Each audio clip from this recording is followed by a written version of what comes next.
السلام علیکم ورحمۃ اللہ وبرکاتہ۔ ہمارے channel all rounder Rajput subscribe کریں، لائک کریں، شیئر کریں۔ موتا کی جنگ، آپ نے مختلف ملکوں اور قوموں کو خط اور دودھ بھیجے تھے۔ ایک آدمی بصرہ کے ادھیکاری کے پاس بھیجا گیا تھا۔ آپ کو اس کے راستے میں ایک عیسائی عرب نے شہید کر ڈالا۔ قاصد کو مارنے کا رسم اس وقت بھی نہیں تھا۔ آپ کو حال ملا تو بڑا دکھ ہوا۔ آپ نے حضرت زید بن حارث کی سرداری میں 3000 بہادروں کی فوج بھیجی۔ یہ زید بن حارث وہی تھے جنہیں بچپن میں آپ نے خریدا تھا، پھر اپنا بیٹا بنا لیا۔ ان کے والد اور چچا لینے کے لیے آئے تو یہ ان کے ساتھ جانے پر تیار نہیں ہوئے۔ فوج کے کوچ کے وقت آپ نے تفصیل سے حکم دیے، بتایا کہ اگر حضرت زید شہید ہو جائیں تو حضرت جعفر بن ابی طالب اور ان کے بعد حضرت عبداللہ بن رواحہ سردار ہوں گے۔ ان کے بعد وہ ہوں گے جسے مسلمان اس وقت چن لیں۔ اس وقت اپنی پوری فوج کو خطاب کرے فرمایا، خدا سے ڈرتے رہنا، ساتھیوں کے ساتھ محبت اور ہمدردی کا برتاؤ کرنا، اللہ کی راہ میں اللہ ہی کے لیے ان لوگوں سے لڑنا جو اس کے وجود کو مانتے نہیں ہیں، نہ عہد توڑنا، نہ ظلم و ستم بڑھانا، لڑکوں، عورتوں اور بوڑھوں پر ہاتھ نہ اٹھانا، ان لوگوں کا قتل نہ کرنا جو تم سے لڑنے نہ آئے ہوں، بلکہ اپنے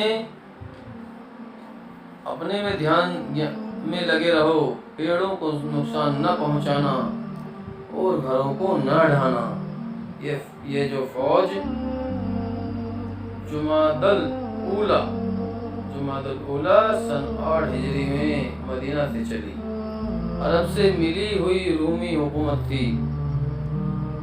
اس وقت دنیا کا سب سے بڑا راجیہ، سب سے بڑی اسٹیٹ گنا جاتا تھا۔ اس کا اثر عرب کے سرحدی علاقوں پر بھی تھا۔ سرحد کے بیچ کے قریب کے بہت سے عرب قبیلوں نے عیسائی دھرم اپنا لیا تھا اور اس کے ماتحت افسروں کی طرح حکومت کرتے تھے۔ رومیوں کو مسلمانوں کے کوچ کرنے کا حال ملا۔ انہوں نے ایک بھاری فوج اکٹھا کی جو ہر قسم کے اسلحوں سے لیس تھی اور تعداد کے لحاظ سے مسلمانوں کی فوج کو اس سے کوئی نسبت نہ تھی۔ ایک رات حضرت زید بن حارث نے اپنی فوج سمیت ایک جگہ پر ڈیرا ڈالا۔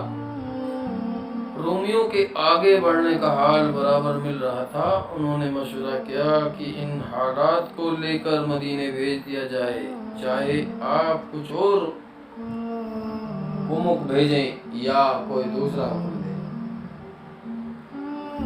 اس کے مطابق کارروائی کی جائے گی۔ اطاعت تو ہر حال میں ضروری ہے۔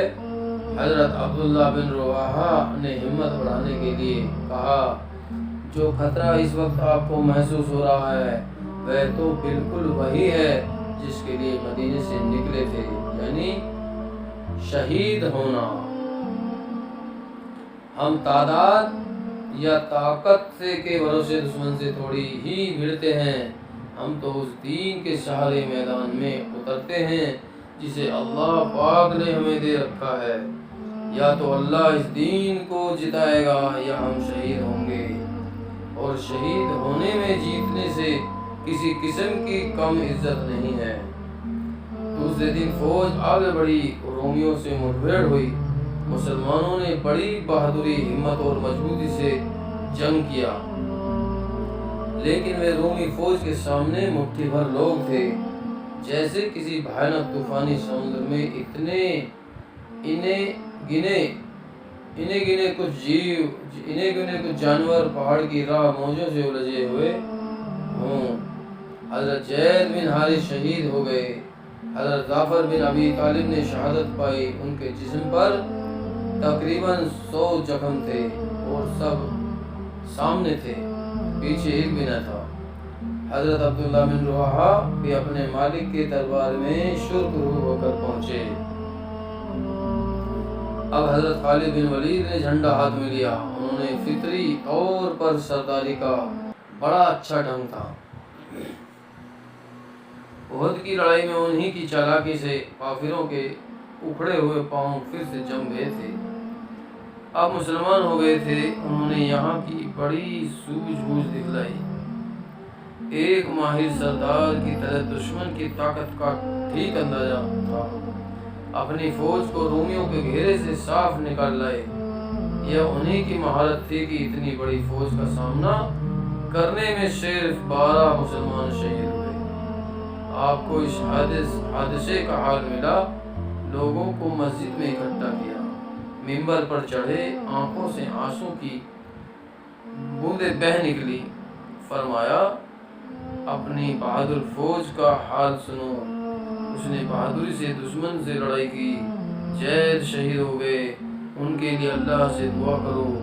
جعفر بن ابی طالب شہید ہو گئے، ان کے لیے بھی دعا کرو۔ پھر عبداللہ بن رواحہ آگے بڑھے، جم کر لڑتے رہے اور آخر میں اپنے مالک کی خدمت میں پہنچ گئے۔ ان کے لیے بھی دعا کرو۔ پھر خالد بن ولید نے تمہاری فوج کا جھنڈا ہاتھ میں لیا، وہ اللہ کی تلواروں میں سے ایک تلوار ہے، نتیجے کے طور پر کامیاب لوٹے۔ اسی دین کے سے حضرت خالد کا لقب سیف اللہ، اللہ کی تلوار، پڑ گیا۔ مسجد سے آپ حضرت جعفر بن ابی طالب کے گھر گئے۔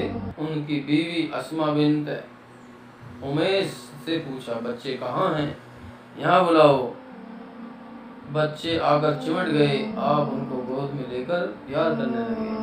حضرت جعفر کی بیوی کہتی ہیں میں نے دیکھا آپ کی داڑھی آنسوؤں سے بھیگی ہوئی ہے، میرا ماتھا ٹھنکا، پوچھا خیر تو ہے، کیا لڑائی کے میدان میں کوئی خراب خبر آئی ہے؟ آپ نے فرمایا وہ سب شہید ہو گئے۔ یہ سننا تھا کہ وہ اٹھ کھڑی ہوئیں اور رونے پیٹنے لگی۔ آپ روتے جاتے تھے اور نرمی سے فرماتے تھے اسما بیان نہ کرو، منہ پر تھپڑ نہ مارو۔ پھر دعا کے لیے ہاتھ اٹھائے اور بولے اے اللہ، مرنے والوں کو سب سے اچھا بدلہ دے، ان کے چھوڑے ہوئے ناطے داروں کو اس بھلائی کے ساتھ رکھ جس کے ساتھ تم نے اپنے کسی بھی نیک بندے کو رشتہ داروں کو رکھا ہے۔ حضرت فاطمہ کے گھر گئے، وہ شوق کے مارے نڈھال تھیں۔ آپ نے فرمایا جعفر جیسے پر کیوں نہ رویا جائے، ان کے بچے شوق سے بے حال ہیں، بیٹی ان کے لیے کچھ پکا کر بھیج دو۔ ہمارا channel all rounder Rajput like کریں، سبسکرائب کریں، شیئر کریں۔